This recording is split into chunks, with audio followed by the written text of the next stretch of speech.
আল্লাহ রাব্বুল আলামিন আহকামুল হাকিমিনের দরবারে আলিয়া শানে আমরা কালিমাতুশ শুকর আদায় করছি, যিনি আমাদেরকে আল্লাহর হাবিবের সর্বশ্রেষ্ঠ উম্মত বানিয়েছেন এবং তার আসমানি চূড়ান্ত কিতাব কোরআনুল করিম দান করেছেন। এই জন্য অন্তঃস্থল থেকে আমরা সবাই পড়ছি আলহামদুলিল্লাহ। লাকাল হামদু বিল ঈমান ওয়া লাকাল হামদু বিল ইসলাম ওয়া লাকাল হামদু বিল কোরআন। সম্মানিত হাজিরিন کرام, আল্লাহর শুকরিয়ার পাশাপাশি আমরা আপনাদেরও শুকরিয়া জানাচ্ছি। হাদিস শরীফে আসছে, মান লাম ইয়াশকুরিন নাস লাম ইয়াশকুরিল্লাহ। আল্লাহর বান্দাদের কৃতজ্ঞতা আদায় না হলে আল্লাহরও শুকরিয়া আদায় হয় না। যে আপনারা এই জুমার নামাজের গুরুত্ব দিতে গিয়ে সকলের আগেভাগে উপস্থিত হয়েছেন। আপনাদের উপস্থিতি আমাদের আলোচনার প্রেরণা। বিশেষ করে জুমার দিন অত্যন্ত গুরুত্বপূর্ণ দিন। প্রায় মসজিদে মুসল্লিরা যায় শেষে আর ফিরে সকলের আগে। আল্লাহর খাস মেহরবানি যে আমাদের মসজিদে আলহামদুলিল্লাহ আমাদের মুসল্লি ভাইরা সকলের আগে ভাগে আসার চেষ্টা করেন। তো আপনাদের যে স্বতঃস্ফূর্ত উপস্থিতি, আপনাদের মাঝে আমাদের এই আলোচনা দ্বীনের প্রচার এবং প্রসারে যে সুবর্ণ সুযোগ করে দিয়েছেন, এই জন্য আপনাদেরও শুকরিয়া জানাই। দোয়া করি আল্লাহ রাব্বুল আলামিন মৃত্যুর আগ পর্যন্ত আমাদেরকে আল্লাহর ঘর মসজিদের সাথে আন্তরিকভাবে সম্পর্ক রাখার যেন তৌফিক দান করে, মসজিদ নির্ভর জীবন গড়ার যেন তৌফিক দান করে বলি আমিন। আজকে আমরা একটা গুরুত্বপূর্ণ বিষয় আলোচনা করব। সেই বিষয়টা হচ্ছে তাহাফফুজে খতমে নবুয়ত, খতমে নবুয়তের সংরক্ষণ। খতমে নবুয়ত শব্দের অর্থ হচ্ছে নবুয়তের পরিসমাপ্তি। নবী করিম সাল্লাল্লাহু আলাইহি ওয়াসাল্লাম তিনি আমাদের জন্য শেষ নবী, যার পরে কোনো নবী এই পৃথিবীতে আর নাই। এবং এই বিষয়টা আমি এই জন্য বাছাই করেছি, বাংলাদেশ সহ মুসলিম বিশ্বে একটি চতুর্মুখী ষড়যন্ত্রের কবলে পড়েছে। বিশেষ করে আমাদের এই প্রিয় মাতৃভূমি একটি মুসলিম রাষ্ট্র, যেই দেশকে নিয়ে আমরা গর্বিত, যেই দেশের মানুষ আল্লাহকে মহব্বত করে, আল্লাহর রসুলকে লালন করে, যেই দেশের মানুষ দারিদ্র হতে পারে কিন্তু তারা তাদের কলিজার চাইতে বিশ্ব নবী মুহাম্মদুর রাসূলুল্লাহ সাল্লাল্লাহু আলাইহি ওয়াসাল্লামকে মহব্বত করে। আর এটাই ইমানের দাবি। আন-নবিয়্যু আওলা বিল মুমিনিনা বিআনফুসিহিম। আল্লাহ কোরআনে কারিমে বলছেন, মুমিনদের কাছে নবী হচ্ছেন তাদের প্রাণের চাইতেও প্রিয় পাত্র। রাসূলুল্লাহ সাল্লাল্লাহু আলাইহি ওয়াসাল্লাম তিনি ইরশাদ করেছেন, লা ইউমিনু আহাদুকুম হাত্তা আকুনা আহাব্বা ইলাইহি মিন ওয়ালিদিহি ওয়া ওয়ালাদিহি ওয়ান নাসি আজমাইন। তোমরা সত্যিকার অর্থে ঈমানদার হতে পারবে না যতক্ষণ পর্যন্ত তোমাদের পিতা মাতা, পরিবার পরিজন, বন্ধু বান্ধব, এমনকি তোমাদের প্রাণের চাইতে আল্লাহর হাবিবকে মহব্বত করবে না, ততক্ষণ পর্যন্ত তোমরা কামিল ঈমানদার হতে পারবে না। তাহলে বোঝা গেল একজন কামিল ঈমানদারের লক্ষণ হচ্ছে আল্লাহর রসুলকে তার প্রাণের চাইতে সে ভালোবাসবে, তার কলিজার চাইতে মহব্বত করবে। তো আমরা আল্লাহর রসুলকে মহব্বত করি আমাদের প্রাণের চাইতে, এটা ঈমানের দাবি। इश्क महबूब खुदा जिस दिल में हासिल नहीं, इश्क महबूब खुदा जिस दिल में हासिल नहीं, लाखों मोमिन हो मगर ईमान भी कामिल नहीं। কবি বলছেন, যার অন্তরের ভিতরে রাসূলুল্লাহর প্রেম নাই, আল্লাহর রসুলের মহব্বত নাই, আল্লাহর ভালোবাসা নাই, সে লক্ষ কোটি মুমিনের ভিতরে হতে পারে, সে কামিল ইমানদার দাবি করার দায়িত্ব নাই। তাহলে বোঝা গেল একজন প্রকৃত ইমানদারের দাবি তখনই আসবে যখন তার প্রাণের চাইতে আল্লাহর হাবিবকে ভালোবাসবে, ঠিক কিনা? তো সেই আল্লাহ রসুল সাল্লাল্লাহু আলাইহি ওয়াসাল্লামকে আমরা ভালোবাসি। রাসূলুল্লাহ সাল্লাল্লাহু আলাইহি ওয়াসাল্লামকে নিয়ে আজকে চতুর্মুখী ষড়যন্ত্র চলছে, বিশেষ করে আমাদের মুসলিম রাষ্ট্র বাংলাদেশে। আপনারা জানেন অতীতে হয়েছে, বিশেষ করে জুলাই এবং আগস্টের গণঅভ্যুত্থানের পরে একটু সুবর্ণ সুযোগ পেয়ে ইসলাম বিরোধী যত শক্তি আছে,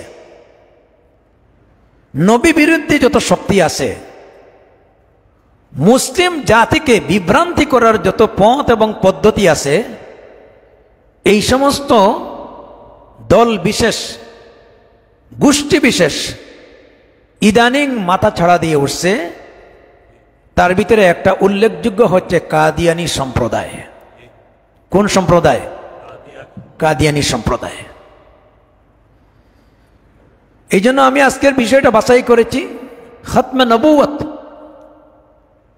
আল্লাহর রসুল শেষ নবী, এটার প্রতি আমাদের কি দাবি, আমাদের কি বিশ্বাস রাখতে হবে।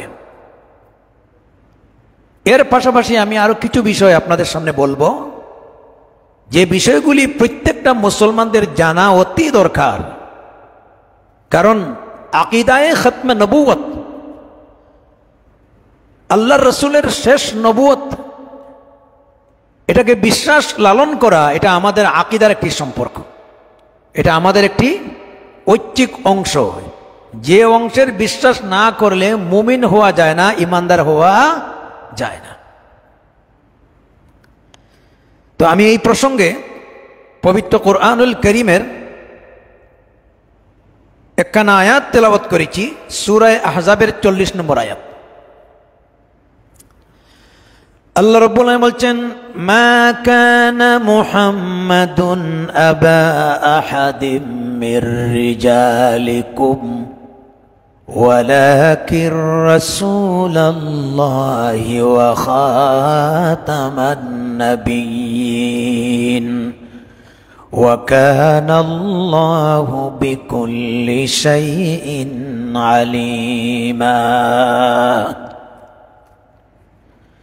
মা কানা মুহাম্মাদুন আবা আহাদিম মির রিজালিকুম, মুহাম্মদ সাল্লাল্লাহু আলাইহি ওয়াসাল্লাম তোমাদের মধ্যে কোনো পুরুষের পিতা নন। আহাদিম মির রিজালিকুম ওয়ালাকির রাসূলুল্লাহ, বরঞ্চ তিনি হচ্ছেন আল্লাহ পাকের রসুল। ওয়া খাতামান নাবিয়্যিন, এবং তিনি শেষ নবী। ওয়া কানা আল্লাহু বিকুল্লি শাইইন আলিমা, এবং আল্লাহ তাআলা সর্ব বিষয়ে অবগত। সূরা আহজাবের 40 নম্বর আয়াতে আল্লাহ তাআলা বিশ্ববাসীর উদ্দেশ্যে, বিশেষ করে উম্মতে মুহাম্মদী রসুলের উম্মতের উদ্দেশ্যে আল্লাহ তাআলা এখানে মেসেজ দিচ্ছেন যে মুহাম্মদ সাল্লাল্লাহু আলাইহি ওয়াসাল্লাম তিনি কোনো পুরুষের পিতা নন, বরং তিনি আল্লাহর রসুল। তিনি কি? আল্লাহর রসুল। ওয়া খাতামান নবিয়্যিন, এবং তিনি শেষ নবী।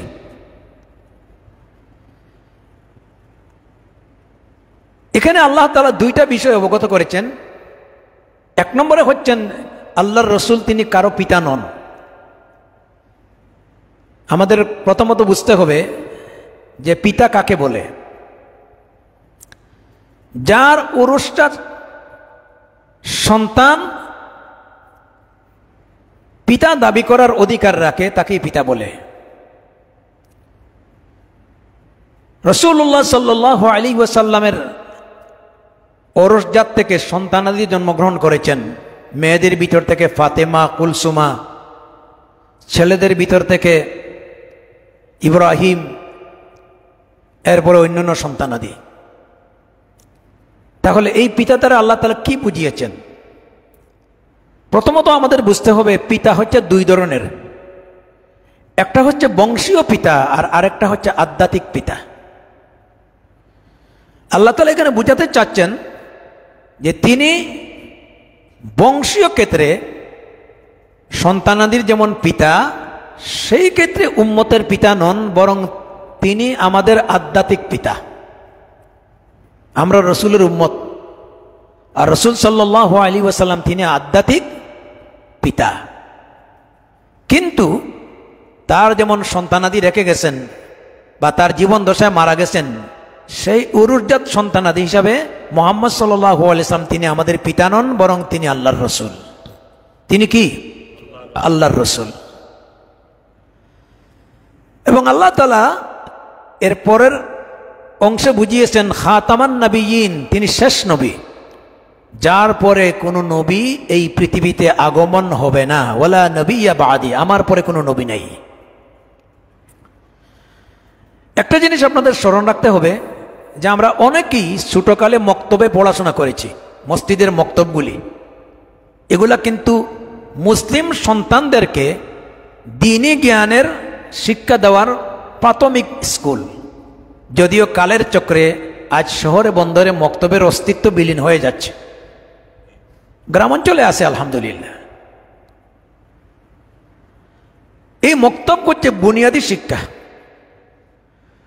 কবি বলছেন আগর পয়দা না হতে সৈয়দ আলম রসুল্লাহ, अगर पैदा न होते ये सैयद आलम रसूलुल्लाह, न होते ये दरसगाहे न पढ़ते हम कलामुल्लाह।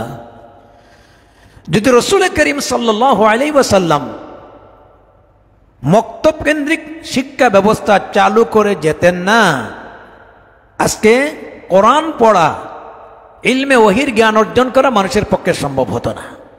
আসহাবে সুফা থেকে এই মক্তব কেন্দ্রিক শিক্ষা ব্যবস্থা চালু হয়েছিল। আজও মুসলিম বিশ্বে এই ব্যবস্থাটা চালু আছে বলি আলহামদুলিল্লাহ।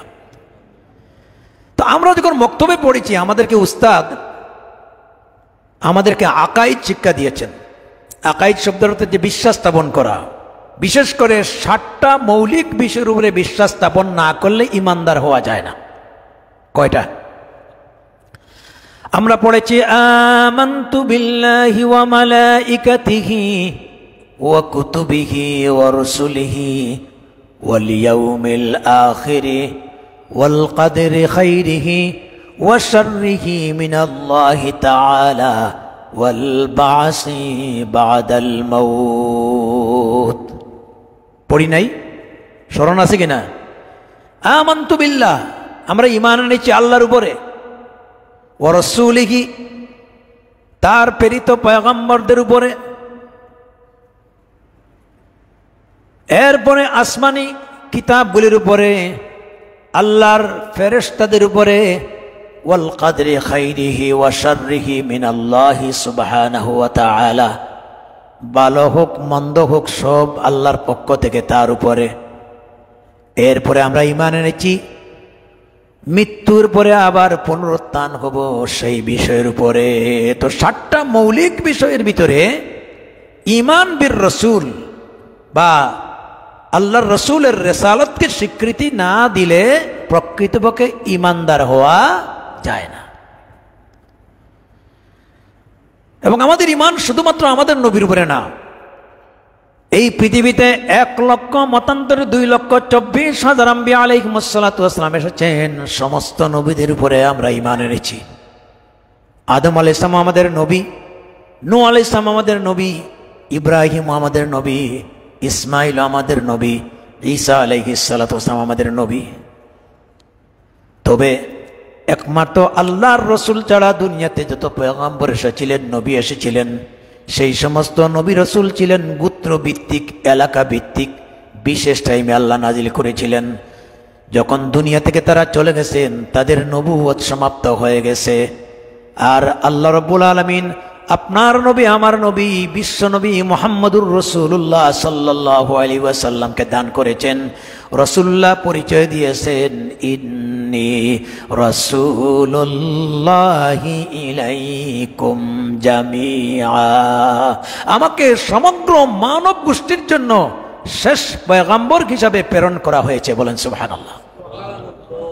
তিনি ছিলেন সার্বজনীন, ইউনিভার্সাল, সকলের পক্ষে নবী। দুঃখজনক হলেও সত্য যে আজকে পৃথিবীতে যত ধর্মাবলম্বীরা আছেন, বিভিন্ন নবীদের অনুসারীর দাবিদার যারা আছেন, এরা একটি ভুল পথে আছেন এবং তারা ধর্মকে বাড়াবাড়ি করে অতিরঞ্জন করেছেন। যেমন ঈসা আলাইহিস সালাতু ওয়াস সালাম, আজকে ঈসাই গোষ্ঠী যারা বাড়াবাড়ি করতে করতে গিয়ে তারা হযরত ঈসা আলাইহিস সালাতু ওয়াস সালামকে সন অফ দ্য গড, আল্লাহর পুত্রের আসনে বসিয়ে দিয়েছে। আওয়াজ দিয়ে বলেন নাউজুবিল্লাহ। আল্লাহর কোনো সন্তানাদি আছে? আল্লাহর কি ফ্যামিলির দরকার আছে? ছোট্ট একটা সূরা, সূরা ইখলাস, আল্লাহর তৌহিদি, আল্লাহর তৌহিদের এমন একটা এক্সাম্পল আল্লাহ রাব্বুল আলামিন তুলে ধরেছেন। আল্লাহ পাক বলেছেন, কুল হুয়াল্লাহু আহাদ আল্লাহুস সামাদ লাম ইয়ালিদ ওয়া লাম ইউলাদ ওয়া লাম ইয়াকুল লাহু কুফুয়ান আহাদ। আল্লাহ পাক বলেছেন, হে নবী আপনি বলে দিন, তারা যেন বলে আল্লাহু আহাদ, আল্লাহ এক এবং একক, অনলি ওয়ান। আল্লাহুস সামাদ, আল্লাহ হচ্ছেন বেনিয়াজ, ও মুকাফিকি, তিনি কারো মুকাফিকি নন। লাম ইয়ালিদ ওয়া লাম ইউলাদ, তিনি কাউকে জন্ম দেননি, তারেও কেউ জন্ম দেয় নাই। ওয়া লাম ইয়াকুল লাহু কুফুয়ান আহাদ, আকাশ আর জমিনের মাঝে আমার আল্লাহর সমকক্ষ কেউ নাই। তিনি আমার আল্লাহ। তিনি কে? আল্লাহ।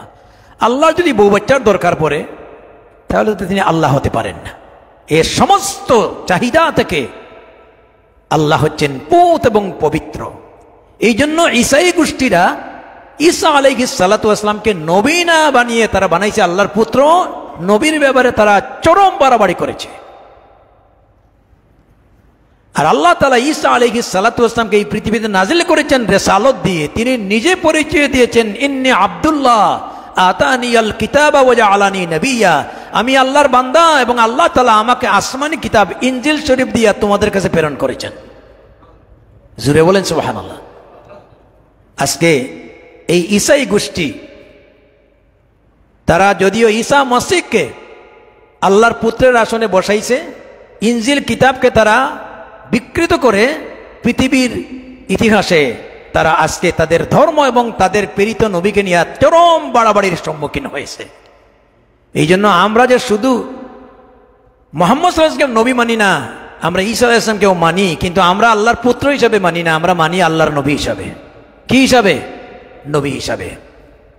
আর সর্বকালের সর্বশ্রেষ্ঠ নবী মুহাম্মদুর রাসূলুল্লাহ সাল্লাল্লাহু আলাইহি ওয়াসাল্লাম, তিনি শেষ নবী, তারপরে কোনো আর নবী আসবেন না। নবুয়ত তার দ্বারা খতম হয়ে গেছে, এই কথা আমাদের বিশ্বাস, মানতে হবে। না মানলে আমাদের ঈমান থাকবে না। এই জন্য ইসলামের আকীদার সাথে যে 7টা মৌলিক বিষয় জড়িত, এর ভিতরে একটা হচ্ছে খাতামান নবী, শেষ নবী, এটা মানতে হবে। যদি এই জায়গায় কারো বিশ্বাস ইদিক সিদিক থাকে, দুদ্দুল্যমান থাকে, তার ঈমান থাকবে না। যার জন্য রসুলের উম্মতের জন্য জানা প্রয়োজন হয়ে গেছে যে আমরা যে নবীর উম্মত তিনি শেষ নবী, তারপরে কোনো নবীর নাই। ঠিক কিনা বলেন? রসুলের পরে আর কোনো নবী আছে? নাই। এখন মুসলিম সমাজকে ক্ষতবিক্ষত করে দেওয়ার জন্য আল্লাহর রসুলের উম্মতের ভিতরে বিভ্রান্তি সৃষ্টি করার জন্য যুগে যুগে কিছু ভণ্ড নবীর আবির্ভাব হয়েছে। কি নবী? ভণ্ড নবী।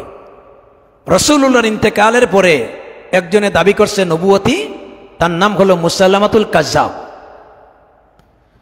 সে মনে করেছে যে মুহাম্মদ সাল্লাল্লাহু আলাইহি ওয়াসাল্লাম নবুয়তি দাবি করে মক্কা বিজয় করেছেন, মদিনায় রাষ্ট্রক্ষমতায় অধিষ্ঠ হয়েছেন এবং তার অনুসারী বিপুল সম্পদের মালিক হয়েছেন। এখন যেহেতু মুহাম্মদ নাই, এর মৃত্যুর পরে যদি নবুয়তি দাবি করা যায়, নেতৃত্ব পাওয়া যাবে, সম্পদের মালিক হওয়া যাবে। সুতরাং বিষয়টা সহজ। সাইয়্যিদনা আবু বকর সিদ্দিক রাদিয়াল্লাহু তাআলা আনহু তিনি বলেছেন, আমার শ্বাস প্রশ্বাস থাকা অবস্থাতে মুসাইলামাতুল কাজ্জাবের বিরুদ্ধে আন্দোলন চলবে, কারণ রসুলের ইন্তেকালের পরে কেউ যদি নবুয়তি দাবি করে ভণ্ড এবং প্রতারক নবী হিসাবে সাব্যস্ত হবে। সাইয়্যিদনা আবু বকর সিদ্দিক রাদিয়াল্লাহু তাআলা আনহু তার বিরুদ্ধে আন্দোলন করে তিনি জয়ী হয়েছেন। আরো কিছু নবীদের আবির্ভাব হয়েছে। এক মহিলা নবুয়তি দাবি করছে। আল্লাহ তাআলা মহিলাদের থেকে নবী নির্বাচন করেন নাই, কিন্তু এক মহিলা নবুয়তি দাবি করেছে। তার কিছু অনুসারীরা জিজ্ঞাসা করলো, আপনি যে নবুয়তি দাবি করলেন এর প্রমাণটা কি? বলছে, আমি মানুষের মনের খবর জানি, আপনার মনের ভিতরে কি আছে আমি বলতে পারি। তো তার অনুসারীরা জিজ্ঞাসা করছে, আচ্ছা বলেন তো দেখি আমার মনের ভিতরে কি আছে? বলছে, আপনার মনের ভিতরে আছে আমি নবী নই।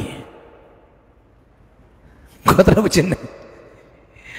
সাইকোলজিক্যাল একটা উত্তর দিছে। আসলে তো সে নবী না, সে তো মিথ্যা। সুতরাং কাজ্জাব, ভণ্ড, মৃত্যুকে কেউ নবী মানবে না, এটা তার মনের ভিতরে আছে। তো সে বলছে যে আপনার মনের কথা আমি বলতে পারি, আমি যে নবী নাই এই কথা আপনার মনের ভিতরে আছে। সেই মিথ্যাবাদী মহিলা দাবিদার নবী, তারও জীবন ধ্বংস হয়েছে। এবং বিশেষ করে 1840 সালে ভারতের পাঞ্জাব শহরে জন্মগ্রহণ করেছে গোলাম আহমদ কাদিয়ানি। ভারতের পাঞ্জাব শহরের একটা এলাকার নাম আছে কাদিয়ান। সে আস্তে আস্তে বড় হওয়ার পরে তৎকালীন সময়ে 250 বছর ব্রিটিশরা যখন উপমহাদেশ রাজত্ব করেছিল, বাংলাদেশ, ভারত, পাকিস্তান, মুসলিম জাতির উন্নতি, মুসলিম জাতির ঐক্য এবং ইসলামের প্রতি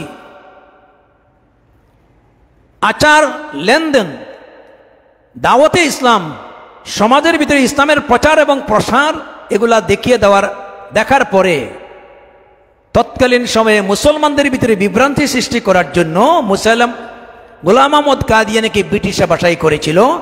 এবং আস্তে আস্তে সে 1885, 1891 এবং 1901 সাল পর্যন্ত সে স্তরে স্তরে মানুষের কাছে আবির্ভাব হয়েছে। প্রথমে বলেছে যে আমি মুজাদ্দিদ, এরপরে বলেছে আমি মাহাদি, এরপরে বলেছে আমার কাছে ইলকা হয়, ইহলাম হয়। এই ধরনের বিভিন্ন দাবি দাবার মাধ্যমে তার চূড়ান্ত রূপ প্রকাশ পেয়েছে। 1901 সালে সে দাবি করেছে আমি হচ্ছি মুহাম্মদ সাল্লাল্লাহু আলাইহি ওয়াসাল্লামের পরের শেষ নবী। আওয়াজটা জুড়ে বলেন নাউজুবিল্লাহ। এবং তার দ্বারা ব্রিটিশরা চাইছিল মুসলিম জাতিকে বিব্রতকর অবস্থায় সৃষ্টি করা, মুসলমানদের ভিতরে বিদ্বেষ সৃষ্টি করা, মুসলিম জাতিকে বিভিন্ন দলে বিভক্ত করে একটা মারামারি ফসাদ সৃষ্টি করে তাদের নেতৃত্বকে পাকাপোক্ত করা। তৎকালীন সময়ে ওলামায়ে কেরাম তারা শুধু তার দাঁত ভাঙার জবাব দেন নাই, বরং গোলাম আহমদ কাদিয়ানি যে ভণ্ড নবী এটা প্রমাণ করেছেন। এবং ওলামায়ে কেরাম ব্রিটিশদের বিরুদ্ধে আন্দোলন করে উপমহাদেশ থেকে উৎখাত করে ব্রিটিশদের হাত থেকে উপমহাদেশকে স্বাধীনতা ঘোষণা করেছিলেন। আমরা কিন্তু এই ইতিহাস অনেকে জানি না।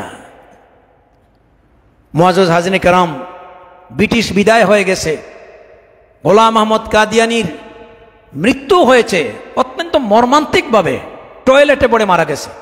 খুব ভালো জায়গা না? টয়লেট জায়গাটা ভালো না? টয়লেটে পড়ে মারা গেছে। কিন্তু গোলাম আহমদ কাদিয়ানী মারা গেলে কি হবে? তার যে অনুসারী, তার যে ভ্রান্ত মতবাদ, তার যে তৎপরতা, এটা বাংলাদেশে রেখে গেছে।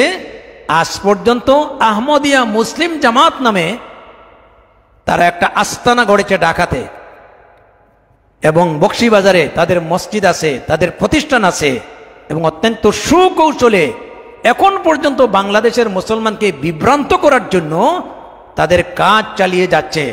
এই জন্য আজকে দাবি উঠেছে যে বাংলাদেশ এখন চতুর্মুখী ষড়যন্ত্রের কবলে পড়েছে। এই ষড়যন্ত্রের হাত থেকে একটা মুসলিম সমাজকে রক্ষা করতে গেলে অদূর ভবিষ্যতে কাদিয়ানীদেরকে নিষিদ্ধ ঘোষণা করতে হবে।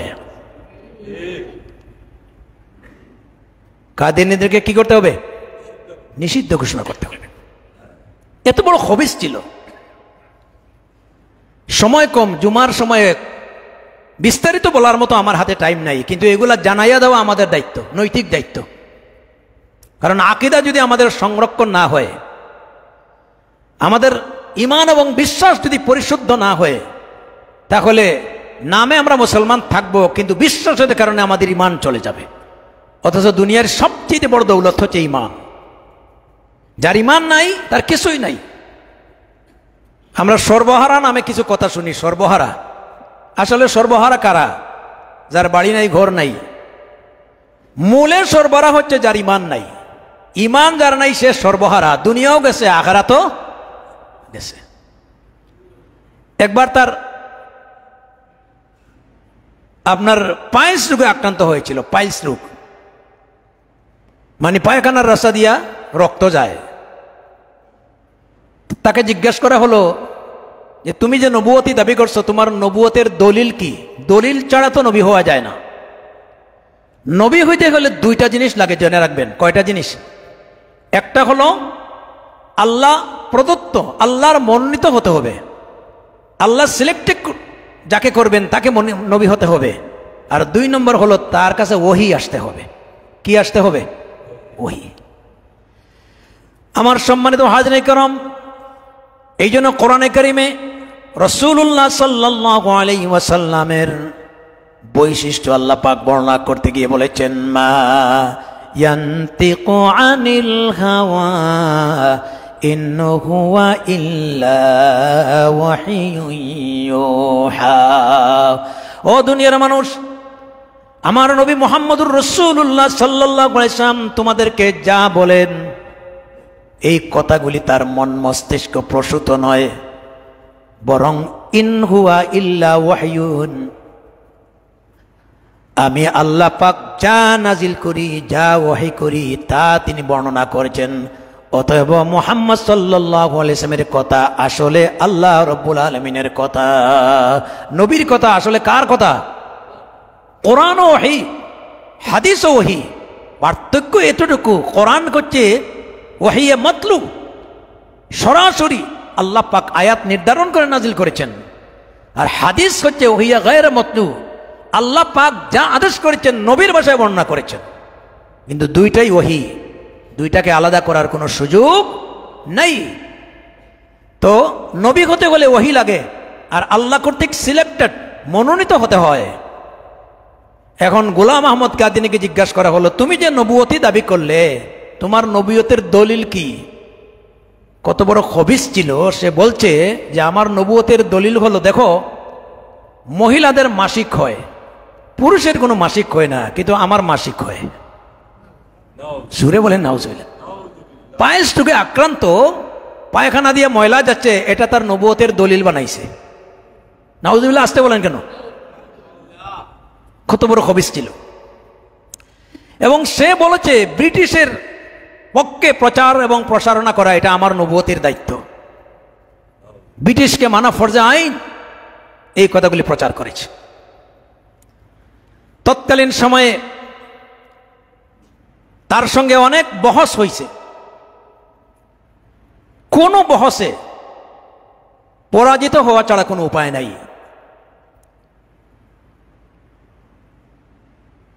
একবার এক বহসে তাকে জিজ্ঞাসা করা হলো, তুমি যে শেষ নবী, এটার প্রমাণ কি? সে কুরআনের আয়াতের দলিল দিচ্ছে।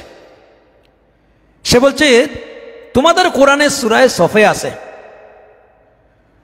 وَإِذْ قَالَ عِيسَى ابْنُ مَرْيَمَ يَا بَنِي إِسْرَائِيلَ إِنِّي رَسُولُ اللَّهِ إِلَيْكُمْ مُصَدِّقًا لِمَا بَيْنَ يَدَيَّ مِنَ التَّوْرَاةِ وَمُبَشِّرًا بِرَسُولٍ يَأْتِي مِن بَعْدِ اسْمُهُ أَحْمَدُ। আল্লাহ তাআলা এখানে বলছেন স্মরণ করো, ওয়াইজ ক্বালা ঈসা ইবনে মারইয়াম ইয়া বনি ইসরাঈল, যখন মারইয়ামের পুত্র ঈসা আলাইহিস সালাতু ওয়াস সালাম বলেছিলেন ইয়া বনি ইসরাঈল, হে বনি ইসরাঈল, ইন্নী রাসূলুল্লাহি ইলাইকুম, আমি তোমাদের নিকট আল্লাহর পক্ষ থেকে প্রেরিত রাসূল। এরপরে বলেছেন মুসাদ্দিকাল লিমা বাইনা ইয়াদাইয়া মিনাত তাওরাতি ওয়াল ইনজিল, তোমাদের পূর্ব হতে তোমাদের নিকট আল্লাহ তাআলা যে তাওরাত দিয়েছেন, সেই তাওরাত আল্লাহর আসমানি কিতাব, এবং এই তাওরাতই হচ্ছে আল্লাহর নাজিলকৃত ঐশী গ্রন্থের ধারাবাহিকতায় একটি ঐশী গ্রন্থ। এরপরে বলছেন মুবাশশিরান বিরাসূলিন ইয়াতি মিন বা'দি ইসমুহু আহমদ, আর আমাকে এই কথার সুসংবাদ দিতে প্রেরণ করা হয়েছে যে আমার পরে এই পৃথিবীতে শেষ নবীর আগমন হবে, তিনি হবেন আহমদ সাল্লাল্লাহু। আমাদের নবীর দুইটা প্রসিদ্ধ নাম, একটা হলো মুহাম্মদ আর একটা হলো আহমদ। মুহাম্মদ অর্থ হচ্ছে প্রশংসিত, আর আহমদ অর্থ হচ্ছে অধিক প্রশংসিত। যার কারণে রাসূল করিম সাল্লাল্লাহু আলাইহি ওয়াসাল্লামকে নিয়ে স্বয়ং তার চাচা আবু তালিব আল্লাহ নবীকে জানতেন, তিনি যে নবী এখানে তিনি বুঝতেন, কিন্তু ভাগ্যে না থাকার কারণে আল্লাহ রসুলের রেসালতের স্বীকৃতি দিতে পারে নাই। অথচ এর আগে চাচার কোলে লালিত পালিত হওয়ার সময় মুহাম্মদ সাল্লাল্লাহু আলাইহি ওয়াসাল্লামকে তিনি নিয়ে অনেক প্রশংসা করেছেন। আবু তালিব বলেছেন ওয়া শাক্কালাহু মিন ইসমিহি লিয়ুজিল্লাহু وشق له من اسمه ليجله فذو العرش محمود وهذا محمد। কত বড় কথা! তিনি বলছেন আল্লাহ তাআলা ইচ্ছা করে তার নিজের নাম থেকে বাছাই করে রাসূলের নাম লিখেছেন মুহাম্মদ সাল্লাল্লাহু। তিনি বলছেন ফাজুল আরশে মাহমুদুন ওয়া হাযা মুহাম্মাদু, যিনি আরশের মালিক তিনি হচ্ছেন মাহমুদ, আর ইনি হচ্ছেন মুহাম্মদ সাল্লাল্লাহু আলাইহি ওয়াসাল্লাম। সবাই আওয়াজ দিয়ে পড়েন মুহাম্মদ সাল্লাল্লাহু আলাইহি ওয়াসাল্লাম। কত বড় কথা! তো রাসূলুল্লাহর দুইটা নাম, একটা হলো মুহাম্মদ আর একটা আহমদ। ঈসা আলাইহিস সালাতু ওয়াসালাম তিনি সুসংবাদ দিয়ে গেছেন যে আমার পরে যিনি আসবেন তিনি আহমদ, অর্থাৎ শেষ নবী, যার পরে কোনো নবীর আগমন হবে না। এই আয়াতকে দলিল করে কাদিয়ানি বলছে যে মুহাম্মদের পরে যে নবী আসবেন সেই নবীর নাম আহমদ, আর সেই আহমদ দ্বারা আমি গোলাম আহমদ। একজন ভাই নাউজুবিল্লাহ বললেন না, আরো জোরে বলেন। তো তিনি বললেন যে এই আয়াতের ভিতরে তো আল্লাহ পাক ঈসা আলাইহিস সালাতু ওয়াসসালামকে লক্ষ্য করে বলেছেন যে তোমার পরে যে নবী আসবেন তিনি আহমদ, অর্থাৎ আমাদের নবী মুহাম্মদ সাল্লাল্লাহু আলাইহি ওয়াসাল্লাম। তুমি যে এখান দ্বারা আহমদ দ্বারা নিজের নবুয়তি দাবি করলে, তোমার নাম তো গোলাম আহমদ, গোলাম গেল কই? কথা বুঝেন নাই? তুমি তো দাবি করলে যে গোলাম আহমদ, এই আয়াতের ভিতরে গোলাম আছে, ইসমুহ আহমদ আছে, ইসমুহ গোলাম আহমদ বলা হয় নাই। গোলাম গেল কই? হেরে গেছে। বলছে আপাতত গোলাম বাদ দিয়ে আহমদ মানলেই তো হয়। তো তিনি বলছেন তোমার দৃষ্টিতে দলিলের ভিত্তিতে যদি গোলাম আহমদ বাদ দিয়া গোলাম মানলে হয়, তাহলে আমার নাম আতাউল্লাহ বুখারী, তৎকালীন সময়ের ব্রিটিশের আমলে উপমহাদেশের সবচেয়ে বড় হাদিস বিশারদ আতাউল্লাহ বুখারী, তিনি বলছেন তোমার দৃষ্টিতে দলিলের ভিত্তিতে গোলাম বাদ দিয়া আহমদ যদি মানা যায়, তাহলে আমার নাম আতাউল্লাহ, আতা বাদ দিলে তাকে আল্লাহ। তো নবী তো বানায় আল্লাহ, সুতরাং আমি আল্লাহ দাবি করে বলছি তোমার মতো বন্ডরে আমি নবী বানাই নাই। সুবহানাল্লাহ বলেন। ভাই যুগে যুগে এই সমস্ত ধর্মের ভিতরে, মুসলিম জাতির ভিতরে বিভ্রান্তি সৃষ্টি করার জন্য ইসলাম বিদ্বেষী মহল চক্রান্ত শেষ নাই, আজ পর্যন্ত চলছে, ঠিক কিনা বলেন? শাহ আব্দুল আজিজ মুহাদ্দিস দেহলভী রহমতুল্লাহ আলাইহি ভারত মহাদেশের হাদিস বিশারদ ছিলেন। তৎকালীন সময়ে ব্রিটিশরা চিন্তা করে দেখলো এই মুসলমানদের চিন্তা এবং চেতনা, মুসলমানদের তাহজিব এবং তামাদ্দুনকে ধ্বংস করতে গেলে এদের শক্তির উৎস কি এটা দেখতে হবে। গোয়েন্দা লাগাইয়া দিল, তারা ঘরে ঘরে তালাশ করে শক্তির উৎস জানিয়ে দিল যে মুসলমানদের শক্তির উৎস হচ্ছে কোরআন, এই কোরআন হচ্ছে তাদের শক্তির মূল। বলে আলহামদুলিল্লাহ। ভারতবর্ষে তৎকালীন সময়ে তারা কোরআনকে ব্যান করে দিল, যে আর ভারতের উপমহাদেশে কোনো জায়গায় কোরআন চলবে না। ওরা মনে করেছিল কোরআন ব্যান করে দিলে তো কোরআন বন্ধ হয়ে যাবে, কিন্তু এই কোরআনের হেফাজতের জিম্মা কার হাতে? সবাই বলেন। আল্লাহ রাব্বুল আলামিন কোরআনে কারীমে বলছেন, ইন্না নাহনু নাযালনা যিকরা ওয়া ইন্না লাহু লাহাফিজুন। নিঃসন্দেহে এই কোরআন আমি আল্লাহ রাব্বুল আলামিন নাজিল করেছি, আমি নিজে তার হেফাজত করব। কেমনে হেফাজত করবেন? আজ পৃথিবীতে তন্ন তন্ন করে কোরআন ছাড়া একটা কিতাবের হাফিজ পাবেন না, কিন্তু বর্তমান দুনিয়াতে একমাত্র আল্লাহর কোরআনের হাফিজের সংখ্যা কোটি কোটি কোটি কোটির উপরে। আমাদের সিনাকে কোরআন মুখস্থ করার জন্য আল্লাহ তাআলা সংরক্ষণের জন্য ব্যবস্থা করেছেন, ঠিক কিনা? শাহ আব্দুল আজিজ মুহাদ্দিস দেহলভী ঘোষণা দিলেন, ব্রিটিশের ছাপাখানায় কোরআন বন্ধ, তাই বলে মানুষের মনের ছাপায় কোরআন বন্ধ হয় নাই। যারা হাফিজে কোরআন আসো, তেলাওয়াত করো, আরেকজন শুধরাও, যারা কাতিব আছে দোয়াতার কলম নিয়ে কোরআন লিখে লিখে মুসলমানদের ঘরে ঘরে কোরআন বিলি করে দাও, তাদের ছাপাখানায় কোরআন বন্ধ হতে পারে, মুসলমানদের সিনা থেকে কোরআন বন্ধ হবে না। শেষ পর্যন্ত তারা চিন্তা করলো, পারলাম না। ছদ্মবেশে এক খ্রিস্টিয়ান এসে শাহ আব্দুল আজিজ মুহাদ্দিস দেহলভী রহমতুল্লাহ আলাইহিকে বলছে, আমরা জানতে চাই কোরআন সত্য না বাইবেল সত্য? তিনি বলছেন, কোরআন আল্লাহর কালাম, কালামুল্লাহ, কার বাণী? আর বাইবেল তো তোমাদের ধর্মীয় পুরোহিতরা এখানের ভিতরে আঙ্গুল ঢুকাইছে। অরিজিনাল তাওরাত নাই, জবুর নাই, ইনজিল নাই। বর্তমান তাওরাত এবং ইনজিলের যারা বিকল্প আছে, নিউ টেস্টামেন্ট, ওল্ড টেস্টামেন্ট, গুটি মাত্র কয়েকটা তাওরাত আর জবুরের কিছু কথাবার্তা আছে, আর বাকি সব কথাগুলি তাদের ধর্মীয় পুরোহিতরা নিজস্ব নিজ হাতে তারা মনে যা চায় তা ঢুকাইছে, ঠিক কিনা? এই জন্য সারা পৃথিবীতে কোরআন যেইভাবে মানুষের ঘরে ঘরে স্থান করে নিয়েছে, আজ পর্যন্ত তাদের ধর্মগ্রন্থ পৃথিবীতে স্থান করে নিতে পারে না এবং পারবেও না। বলছে ঠিক আছে, পরীক্ষা হয়ে যাক কোনটা সত্য কোনটা মিথ্যা। যে কেমনে পরীক্ষা করতে চাও? আগুনে ছেড়ে দেবেন কোরআন, ছেড়ে দেব আমি বাইবেল, যেটা জ্বলবে এটা মিথ্যা, আর এই আগুন থেকে যে বাঁচতে পারবে সেটা সত্য। ওরা মনে করেছিল যে শাহ আব্দুল আজিজ মুহাদ্দিস দেহলভী রহমতুল্লাহ আলাইহি এটা সাধারণ কোনো মৌলবী, ওরা ওয়ার্ল্ড সেরা আলিম। উনি চিন্তা করলেন যে শয়তান কয় কি, কোরআন আগুনে ছেড়ে দেব? কোরআন তো কাগজে লেখা হয়েছে, আগুনের বৈশিষ্ট্য যা পায় জ্বালিয়ে দেয়, ঠিক কিনা? এই যে কোরআন যেটা লেখা হয়েছে এটার মূল কপি বাল হুয়া কুরআনুম মাজিদুম ফি লাওহিম মাহফুজে সংরক্ষিত। তিনি বলেন এইভাবে কোরআন আর বাইবেল কোনটা সত্য আর কোনটা অসত্য এইভাবে পরীক্ষা করা যায় না। পরীক্ষা করতে গেলে আমার কথা শোনো। বলে কি কথা? তিনি বললেন আগুন ধরিয়ে দেওয়া হোক, তোমার ধর্মগ্রন্থ বাইবেল কানা তোমার সিনায় ধরে রাখো, আমার আল্লাহর মহান বাণী কোরআনে কারীম আমি আমার সিনায় ধরে রাখবো।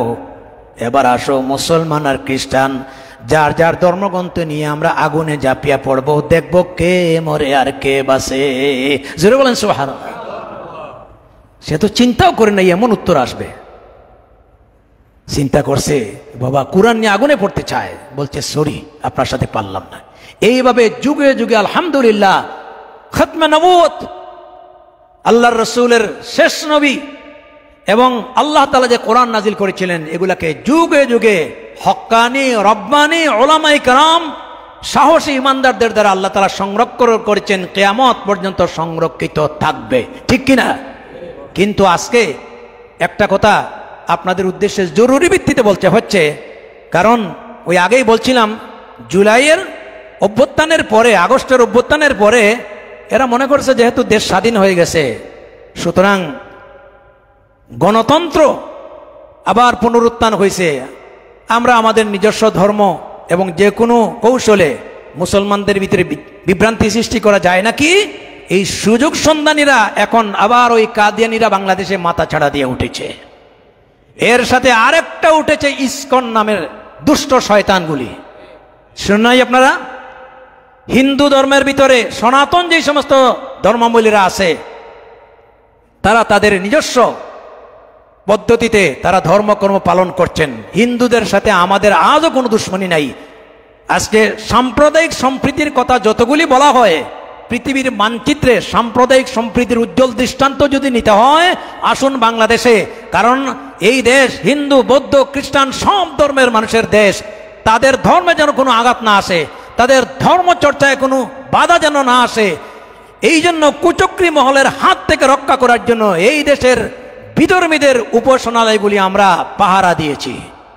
কথা ঠিক কিনা বলেন? কিন্তু সময় কম, ইসকন সম্পর্কে আপনাদের জানার দরকার।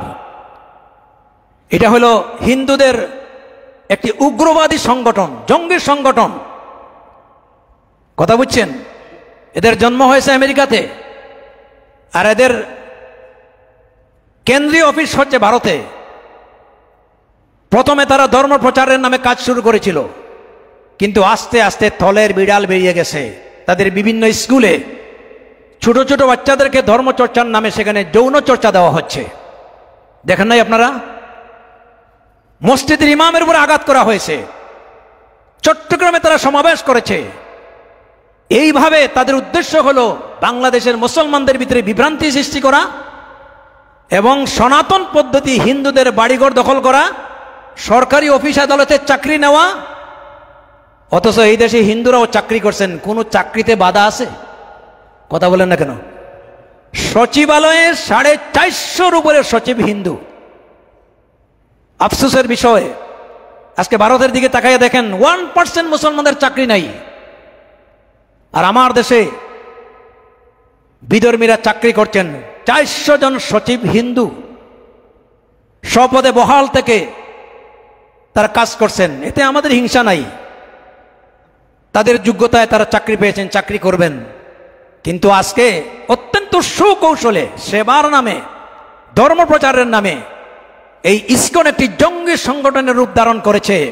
আমরা বর্তমান প্রশাসন এবং সরকারকে আমরা বলবো যে এই দেশ শান্তিপ্রিয় দেশ, এই দেশ মুসলিম দেশ, এই দেশে আমরা সব ধর্মকে নিয়ে সহাবস্থানে আমরা বসবাস করছি। আল্লাহ পাক আমাদেরকে মিলেমিশে চলার তৌফিক দিয়েছেন, বলি আলহামদুলিল্লাহ। কিন্তু লক্ষণটা ভালো না। যেখানে কাদিয়ানী সম্প্রদায় ধর্ম প্রচারের নামে আমাদের মুসলিম ছেলে মেয়েদেরকে বিধর্মী বানাচ্ছেন, কাদিয়ানীদের উম্মত বানাচ্ছেন, পাহাড়ি অঞ্চলে তারা অত্যন্ত গোপনে কাজ করছেন, ঠিক তেমনি ভাবে ইসকন নামে হিন্দুদের জঙ্গি সংগঠন এই দেশের মুসলমানদের ভিতরে আর হিন্দুদের ভিতরে একটা দাঙ্গা লাগিয়ে অস্থিতিশীল দেশ পার তারা করছে। ঠিক কিনা বলেন? এই ব্যাপারে আমাদের সবাইকে সতর্ক থাকতে হবে এবং এদের তথ্য উপাত্ত নিয়ে অদূর ভবিষ্যতে কাদিয়ানীকে অমুসলিম ঘোষণা করতে হবে, জঙ্গি হিন্দুদের সংগঠন ইসকনকে বাংলাদেশে নিষিদ্ধ ঘোষণা করতে হবে। এই দাবির সাথে আপনারা একমত আছেন? কারা কারা একমত আছেন? দুই হাত উঁচু করে দেখা। নারায়ে তাকবীর, নারায়ে তাকবীর। আল্লাহ যেন কবুল করে, বলি আমিন। ইসকন সম্পর্কে আরো অনেক কিছু জানার দরকার আছে, কারণ এই দেশকে তারা শান্তিতে বসবাস করতে দিতে চায় না। ঠিক কিনা? আল্লাহ যেন শুভবুদ্ধি দান করে। এখন প্রশ্ন আসতে পারে, 1 মিনিট আমি কথা বলে শেষ করছি, সময় জামাতের টাইম হয়ে গেছে, যে অন্যান্য সম্প্রদায়ের মতো কাদিয়ানী সম্প্রদায় তাদের কাজকর্ম চালাইলে অসুবিধা কি? না, কোনো অসুবিধা নাই। তারা স্বতন্ত্র বিধর্মী হিসাবে যদি ঘোষণা করে তারা কাজকর্ম করে, অন্যান্য বিধর্মীদের মতো তাদের কাজে কোনো বাধা নাই। কিন্তু তারা মুসলমানদের নবীর সাথে শেষ নবী মানবে না, কাদিয়ানি গোলাম আহমদ কাদিয়ানিকে নবী মানবে এবং আমাদের ইসলামের যতগুলি ধর্মকর্ম আছে এইগুলাকে তারা প্রচার প্রসার করে মুসলমানদের ভিতরে একটা বিভ্রান্তি সৃষ্টি করবে, আমরা এটা চাই না, ঠিক কিনা? ইতিমধ্যে কাদিয়ানিকে পাকিস্তান নিষিদ্ধ ঘোষণা করা হয়েছে, আরব আমিরাতে ঘোষণা করা হয়েছে, ইরানে ঘোষণা করা হয়েছে। এই জন্য এই দেশের আপামর জনসাধারণ, আলিম ওলামা সবার দাবি অদূর ভবিষ্যতে ইসকনের সাথে যত কাদিয়ানি সম্প্রদায় আছে তাদেরকেও অমুসলিম হিসাবে ঘোষণা করতে হবে। যদি আমরা এই বিষয়গুলি এখন থেকেই সতর্ক না হই, আল্লাহ না করুক ভবিষ্যতে বাংলাদেশের স্বাধীনতা সার্বভৌমত্ব বিপদের সম্মুখীন এবং ইসকনের সাথে আরেকটা যুদ্ধ হতে পারে, বাংলাদেশের মুসলমান আর ইসকন। আমরা এই দেশটাকে অস্থিতিশীল করতে চাই না, এবং কেউ যদি অস্থিতিশীল কর্তার সাহস করে প্রয়োজন বুঝে বুকের তাজা রক্ত দিয়ে বাংলাদেশের স্বাধীনতা সার্বভৌমত্ব এবং ইসলাম রক্ষা করার জন্য আবারও জেহাদ হবে, আবারও জেহাদ হবে, আবারও জেহাদ হবে। আল্লাহ যেন এই কথাটা বুঝার জন্য তৌফিক দান করে বলি আমিন। সম্মানিত হাজির করম, আলহামদুলিল্লাহ আমাদের মসজিদ নতুন কমিটি হয়েছে। সপ্তাহ দিনের ভিতরে আপনারা দেখছেন মসজিদ পরিষ্কার পরিচ্ছন্ন এবং একটা শক্তিশালী যোগ্য মসজিদ পরিচালনা কমিটি আমাদের মাননীয় বিসি স্যার উপহার দিয়েছেন। আপনাদের অনেকের দাবি, অনেক মহিলারা আমাকে ফোন করেছেন, আমাদের ম্যাডামরা আছেন বাইরে পিএইচডি করতে গেলে সেই সমস্ত দেশের নামাজ পড়ার সুযোগ আছে, কিন্তু আমাদের এখানে নামাজ পড়ার সুযোগ নাই। অনেক মা বোনরা তাকওয়া মসজিদে যান। আমরা এটা চালু করার কারণে এই যে আমাদের আলোচনাগুলি মা বোনরা ঘরে বসে শুনেন, বহির্বিশ্বে যাচ্ছে। তো আমাকে বলছেন হুজুর অন্ততপক্ষে আমাদের নামাজের একটা ব্যবস্থা করেন। ইনশাআল্লাহ আপনারা একটু ধৈর্য ধারণ করুন।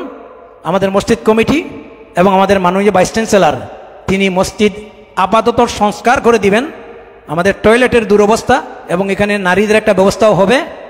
আর যেহেতু ডান বামে আরও সরকারি অফিস আদালত হবে, এই জন্য ব্যাপক হারে একটা মসজিদের বড় আকারে যাতে মসজিদ নির্মিত হয় সেটার জন্য প্রচেষ্টা চালানো হচ্ছে। আপনারা সবাই দোয়া করুন এবং সহযোগিতা করুন। আল্লাহ তাআলা আমাদের সকলের নেক খেদমতকে কবুল করুন, এই আশাবাদ ব্যক্ত করে আমি আর আলোচনা এখানে শেষ করে নিচ্ছি। ওয়া আখিরু দাওয়ানা।